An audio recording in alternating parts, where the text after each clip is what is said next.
Doesn't have to be, could be either side. If we learn about it like right before T, it'll be above P double bar. If we learned about it like 47 years in advance, this jump will be really tiny. You'll barely see it because it's so far off. It's just going to increase it a little. But that's going to set in motion this process that's going to cause that to show up later.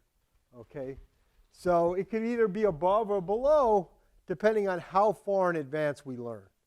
Close by, it'll be above P double bar. Far back, it'll be below P double bar. Okay?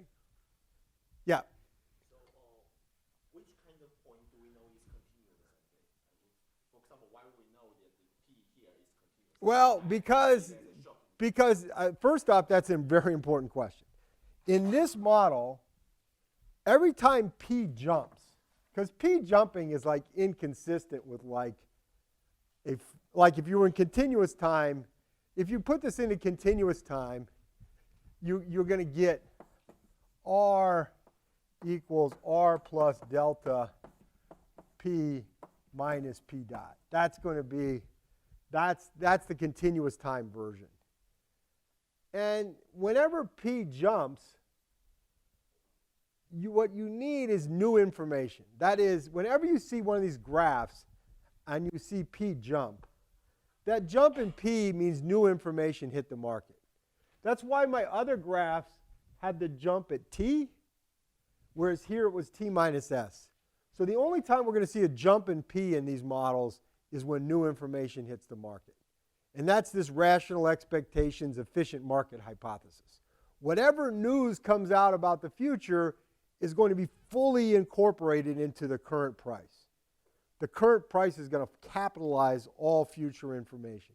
So we only get jumps in P when new information hits. Okay? Otherwise, it just evolves according to these equations. Okay? So that's new information. Okay? It's kind of what we think of when you watch the stock market, right? The company comes out, it announces, hey, we got good news. Our market's going to be great 3 years from now. Well, the stock doesn't jump 3 years from now, it jumps today.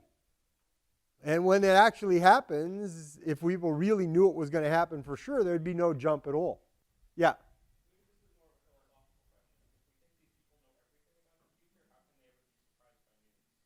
That's why if you want to build a fully rational expectations model, then you've got to kind of incorporate there's a probability of all these things happening. Yeah, I think of that as a very, very rare event. So it factors very, but believe me, this doesn't change. That's like a technical problem, not like a real economic problem. You see why? Let's assume that we didn't know. It could go up, it could go down. Say we knew something was going to happen at date T. Either demand was going to go up or demand was going to go down. We didn't know which way it was going to go. And we learn at T minus S which one's going to happen. Well, then we learn the world's good, price will go up. If we learn the world's bad, price will go down, and then we'll just draw all these pictures upside down, right? I mean, you could do either ones. So there's going to be one-time news event that's going to happen at T minus S. It's either going to be good or bad. In the good state, it's going to look like this. In the bad state, it's going to go the other way. Yes?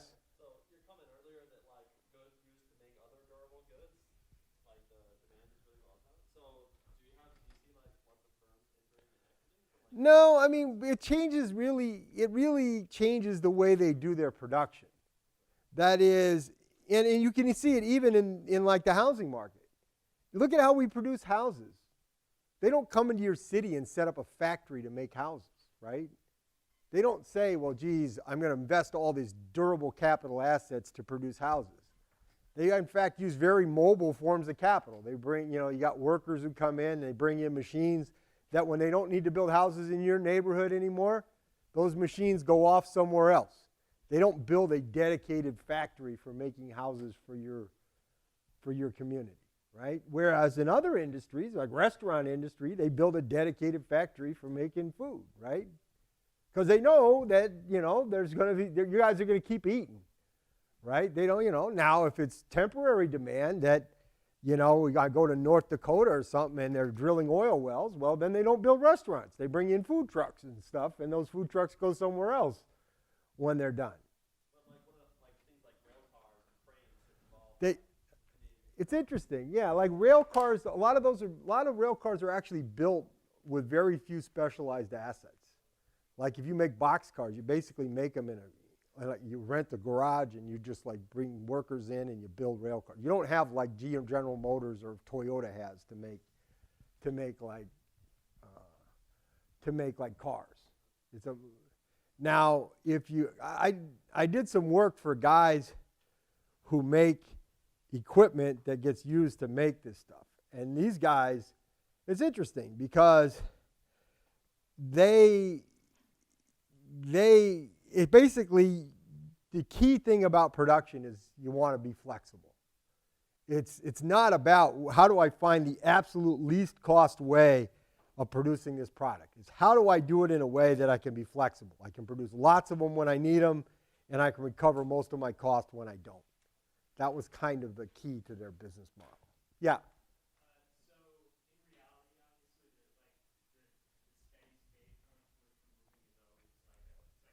It's a moving target, exactly. But that's why we want to, but that's why precisely why it would be nice to study this really simple world in which there was this one-time change and we reacted, because the actual world is going to be a series of these events that happen one after another.